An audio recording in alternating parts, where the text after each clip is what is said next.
سلام به همه شما و خیلی خوش اومدید. امروز میخوایم با هم یه سفر فوق‌العاده هیجان انگیز به دل تاریخ تکنولوژی داشته باشیم. سفری به دنیای تلویزیون، از اون اولین جرقه‌های مکانیکی عجیب و غریب گرفته تا همین صفحه نمایش‌های هوشمند و باریکی که امروز بخشی از زندگی ما شدن. پس آماده باشید که این ماجرا رو با هم شروع کنیم.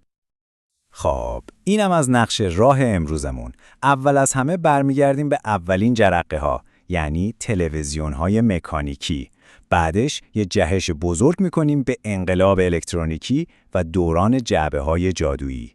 شاهد انفجار رنگ‌ها خواهیم بود، نبرد حماسی صفحه‌های تخت رو دنبال می‌کنیم و در نهایت میرسیم به تلویزیون‌های خفن امروزی. فقط به این مقایسه نگاه کنید، خودش گویای همه چیزه. از اون جعبه‌های سنگین و گنده‌ای که برق رو می‌بلعیدن و فقط تصویر سیاه و سفید نشون میدادن، رسیدیم به صفحه‌هایی که از یه قاب عکس هم باریک‌ترن، به اینترنت وصل میشن و میلیاردها رنگ رو جلوی چشم ما میارن. واقعاً یه جهش باور نکردنیه. خیلی خب، بزن بریم سراغ بخش اول. برمیگردیم به دورانی که فکر فرستادن تصویر متحرک از طریق هوا بیشتر شبیه داستان‌های علمی تخیلی بود تا یه چیز واقعی. اینجا دقیقاً همون نقطه‌ایه که همه چیز شروع شد. خب، بیاین با یکی از شخصیت‌های کلیدی این داستان آشنا بشیم. جان لوگی برد، یه مهندس اسکاتلندی. فقط به سرعت پیشرفت این آدم نگاه کنید. توی 3 سال از فرستادن یه تصویر متحرک ساده به فرستادن تصویر از لندن به نیویورک رسید. یعنی اون سر اقیانوس اطلس. واقعا آدم باورش نمیشه. حالا اصلا این سیستم چطوری کار میکرد؟ تصور کنید یه دیسک که روش سوراخ‌های مارپیچی داره، با سرعت بالایی میچرخه و تصویر رو خط به خط اسکن میکنه. انگار که داره با نور تصویر رو نقاشی میکنه. شاید الان خیلی ابتدایی به نظر بیاد، ولی همین ایده ساده راه رو برای یه انقلاب بزرگ باز کرد. ولی خب اون دیسک‌های چرخان دیگه جوابگو نبودن. دنیا به یه جهش نیاز داشت. یه جهش بزرگ از دنیای مکانیکی به دنیای الکترونیکی. و این جهش با ظهور لامپ پرتوی کاتودی اتفاق افتاد. داستان این آدم واقعا فوق‌العاده است. فیلوفارزورس یه جوون 21 ساله بود. فکرشو بکنین، کسی که تا 14 سالگی اصلا تو خونه‌شون برق نداشته، رویای اینو داشت که تصاویر رو به سیگنال‌های الکترونیکی تبدیل کنه و آخرش هم موفق شد اولین تلویزیون تمام الکترونیکی دنیا رو بسازه. این دیگه یه نوآوری ساده نبود، یه انقلاب واقعی بود. خب قلب تپنده این دوران چی بود؟ لامپ پرتوی کاتودی یا همون CRT. میتونید یه جورایی مثل یه قلم الکترونی تصورش کنید.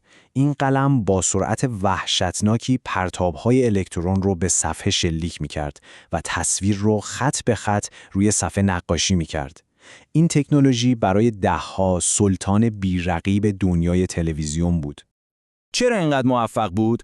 چون کیفیت تصویری که میداد برای اون زمان بی‌نظیر بود. رنگ‌ها دقیق بودن، سیاهی‌ها عمیق بودن و یه نکته خیلی مهم، فرقی نمی‌کرد شما از بغل به تلویزیون نگاه کنی یا از روبرو، تصویر همیشه واضح و عالی بود. اما خب، همه ما یادمونه دیگه، اون جعبه‌های غول پیکر و سنگین. جابجا کردنشون یه پروژه کامل بود و قبض برق رو هم حسابی بالا می‌بردن.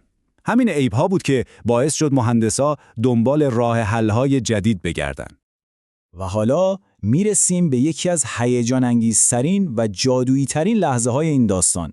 لحظه‌ای که اون دنیای خاکستری سیاه و سفید جای خودشو به یه انفجار از رنگ‌های زنده و شاداب داد. یه لحظه با خودتون فکر کنید، یادتونه اولین باری که تلویزیون رنگی دیدین؟ اون حس شگفت انگیز و یادتونه؟ دیدن یه برنامه یا کارتون مورد علاقه برای اولین بار به صورت رنگی برای خیلی از ماهای خاطره فراموش نشدنیه. انگار یه دنیای جدید به روی ما باز شد. این نقل قول از اولین روز پخش رنگی یه شبکه تلویزیونی خیلی نکته جالبی توشه. نشون میده که چقدر نگران اونایی بودن که هنوز تلویزیون سیاه و سفید داشتن بهشون اطمینان میدادن که نگران نباشید، با این دوربینای جدید کیفیت تصویر شما هم بهتر میشه. خیلی هوشمندانه بود.